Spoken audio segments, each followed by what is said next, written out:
Hello, today we're going to make some UV maps for this.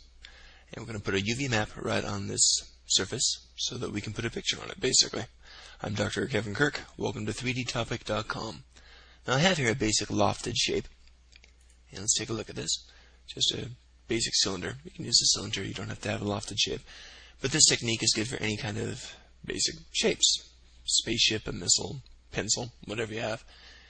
This is a basic cylinder, and here's how to make a UV map. So I've made a picture in Photoshop, and I want to put this on here. Now this is just a regular shape, as you can see. And if I render it out, I've just got a basic color to it. There's nothing fancy about it. So I have my typical shape right here. Before I begin, I want to be able to see my picture in this window. So I want to make sure it's going to render okay. So I want to do a render setup and make absolutely sure my renderer is mental ray. When that's set, all good. Now to put the picture on, it's a pretty simple process. I'll select my shape, make sure that's selected, then to the modifiers, click one of the modifiers, and add from the list, down toward the bottom, UVW map. UVW is kind of like the left, right, and over, and it draws this little line. This is actually where, don't know if you can see it, there it is, the little red line down here. And it's visible at the end of this too, as you can see. And that's how it's putting the map on there. Now in order to see what the map is, you've got to actually apply a texture first. So let's go in and get a texture.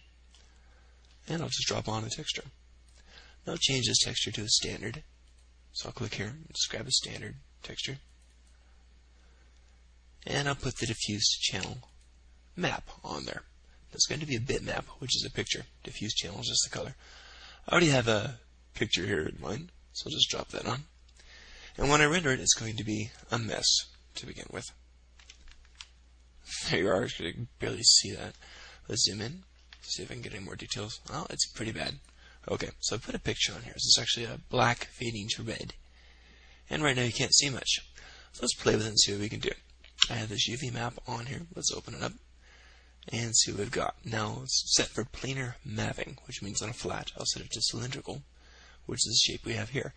Now it sets it up like this, which is not the way we're going. You see it's all red here.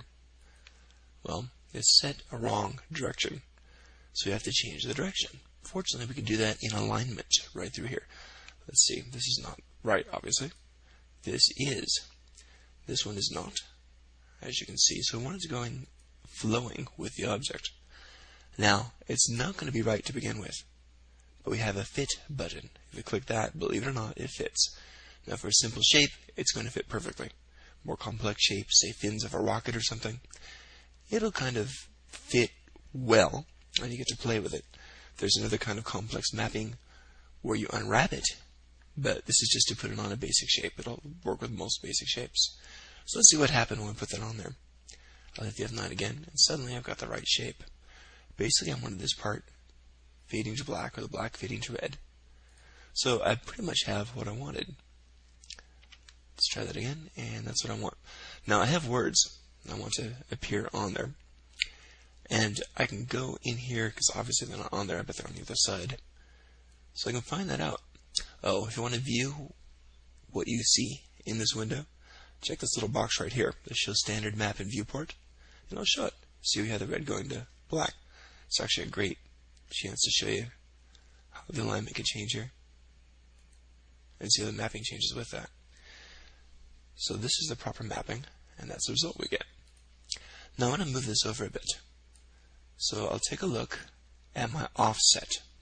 And I offset either the U or the V. That means moving it, basically moving the picture on the object. So I'll offset this some.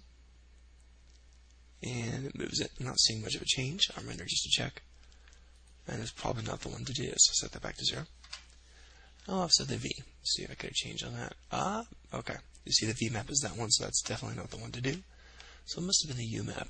The V set this, as you can see, like so. That's not the one I'm after, so it must have been the U. I must have moved that too quickly, so let's put that back to 0. And change this again.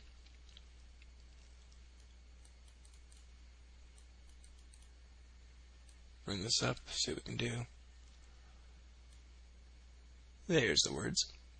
Alright, so now I have the words just by scrolling along. Basically, it's taking, think of the literally wrapping a picture on it, and just kind of rotating that picture until you get what you want. And there we have. I have this fading from the black to the red, and I've put words on it, as you can see. So it's a very, very basic way to do 3D mapping. Alright, coming up is complex stuff, and that's actually doing unwrapping of the object to paint on it, pretty much literally. But for now, this is how you do basic UV mapping for squares, cylinders, circles, and so forth. Have fun!